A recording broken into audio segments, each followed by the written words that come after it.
Now we have another person I love very much, Miss Ava A. Thank you for being here. Thank you, Grandma. Yeah, baby. Tequila! Yay, Ava! Woo. How are we feeling? Peppy? I feel very nervous. It's fine. Okay, here I go. I'm gonna start now. So many of you don't know I'm a veterinarian, and a couple weeks ago I had this really cute French bulldog come in named Hash Brown. I know. Yeah, don't get one. Don't get a Frenchie. Just admire them from afar. But anyway, he came in and he wrote me the sweetest poem because I expressed his anal glands, which were full. So I just wanted to share that poem with you guys because I think it's really special. Okay.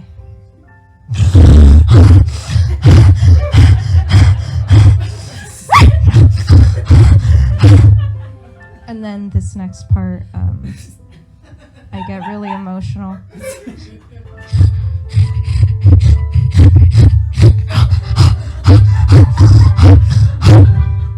Is love.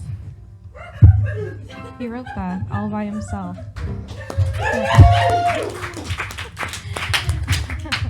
So I'm actually very new to stand-up. I got into it because a few years ago, my boyfriend and I were playing a game of Would You Rather, and he asked me, would you rather do 5 minutes of stand-up or tell your 80-year-old Middle Eastern grandpa that you've had sex? Yeah. And I gave it a lot of thought, and I decided I would rather tell him I've had sex. And this is how I do it. I'd be so gentle with him. We'd go in his favorite room, the living room, with his comfortable couch. I'd sit him down next to the things he loves most. So a fruit plate full of sliced cucumbers with lime and salt, tangerine slices, pistachios, dates. Then there would be the camera he uses to take non-consensual pictures of my grandma on. And then he asks me to delete the pictures, even though I've shown him 5 times how to delete pictures on his camera, but he can't remember and he's not wearing his glasses. And so I have to delete these pictures pretending like I don't see what I'm seeing. That camera would be next to us. And I just look him in his eyes and say, Grandpa, you know how when a boy dog loves a girl dog and the boy dog loves the girl dog so much he wants to show her just how much. So he takes his bony penis and pounds the girl dog with it. And then what happens with dogs is that the penis gets so engorged with blood that they can't actually take the dick out. And so it just sits in there. That's what my boyfriend does to me. I think he'd love it. No, he wouldn't hear it because he doesn't put his hearing aids in most of the time, so he'd miss most of that. He still thinks I'm untainted. He gets upset if he sees me even sitting next to a man, and he'll like cuss me out for it. Guys, it's okay. And like the cusses he uses aren't like, oh, fuck you, you're shaming your family. They're like, Ava, our family did not survive hundreds of years of anti-Semitism in Iran for you to come here and sit next to a man. I'm like, okay. So that's my grandpa. My grandma, on the other hand, is a free-loving hippie. They make quite a pair. I'm just kidding. She is a little old wrinkly Jew. She's actually not wrinkly. because her Jewish powers prevent her from being wrinkled. So she's just a little Jew, and at this point in her life, she has two main goals. One is to not be a burden to any of us, and two is to slowly disappear into her kitchen. She wants to be like that mood music. She wants to be like that can of tomato sauce in your cupboard that you don't remember you have. So every time you want to make a lasagna, you buy a new can of tomato sauce. Then one day, you get home after a long day of work, and you think, you know what I want is some spaghetti. But you're like, fuck, I don't have any tomato sauce. You are my number one fan. I didn't think this next part was that good, but now I'm changing my mind. So anyway, you're like, fuck, I want some spaghetti. So you scour your cabinets hoping, and there it is, the can of tomato sauce. And you're like, yes! You're so relieved. That's my grandma. She was always there, you just forgot. So she's like given up on life ever since she was 50, which was 35 years ago. She's like, I'm ready to go.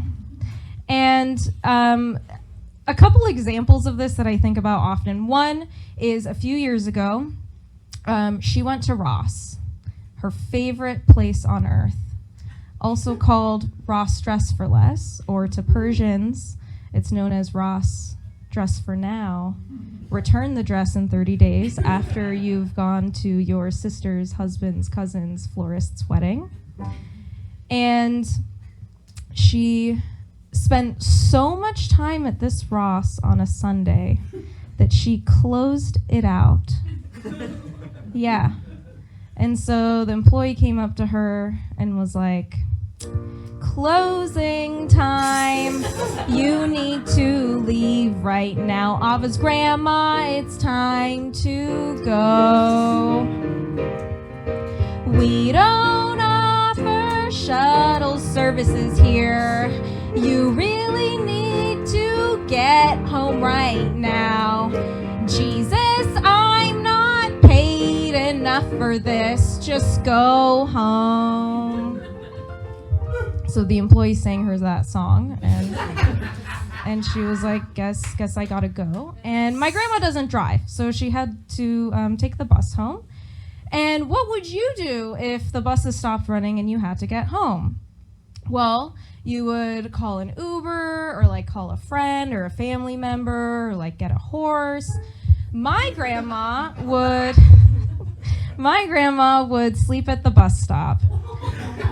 And I know this because she almost fucking did it.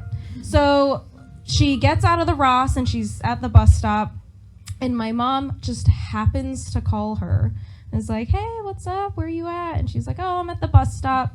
The bus has stopped running, so I'm just gonna sit here till the next one comes at 7 a.m. And my mom's like, Mom, you're 10 minutes away from us. We can come pick you up and drop you off home.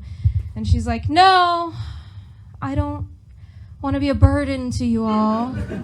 And she wasn't saying that passive aggressively, like to my mom, of like, no, you should definitely come. She legitimately would have slept at that bus stop overnight, because she's that can of tomato sauce. Another example of her giving up on life that I think about is when we have to buy her a pair of shoes. And she has very specific feet, so it's very hard to find a shoe that fits that foot. It has a lot of specifications, so it needs to be wide, but not so wide that her foot like jostles around in it.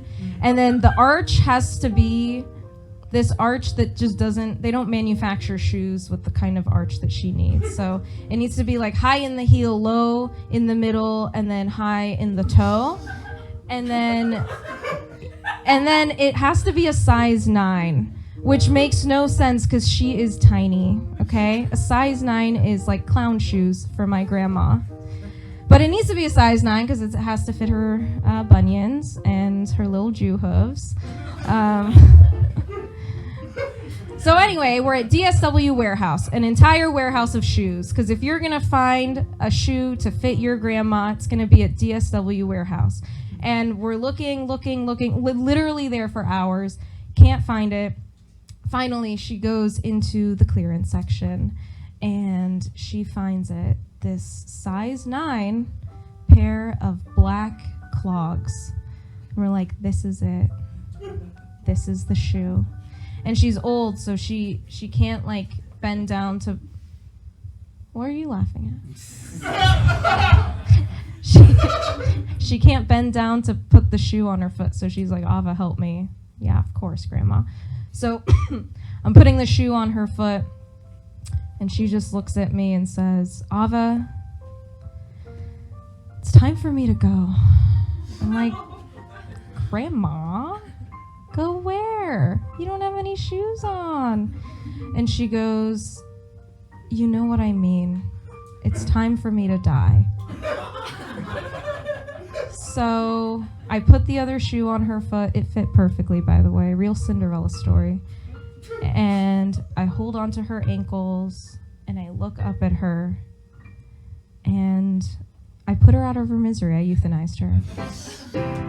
That's all my time, you guys. Thank you. Very supportive crowd. Thank you, Grandma. Thank you, Ava. I love you, Ava. Love you. I love you, Ava. I love you, Ava. I love that story, too. It's very relatable. I give you all my consent. I'm telling you right now. You don't need my signature. This is my word. Just kidding. I don't want to be a burden. So don't think about anything I just said.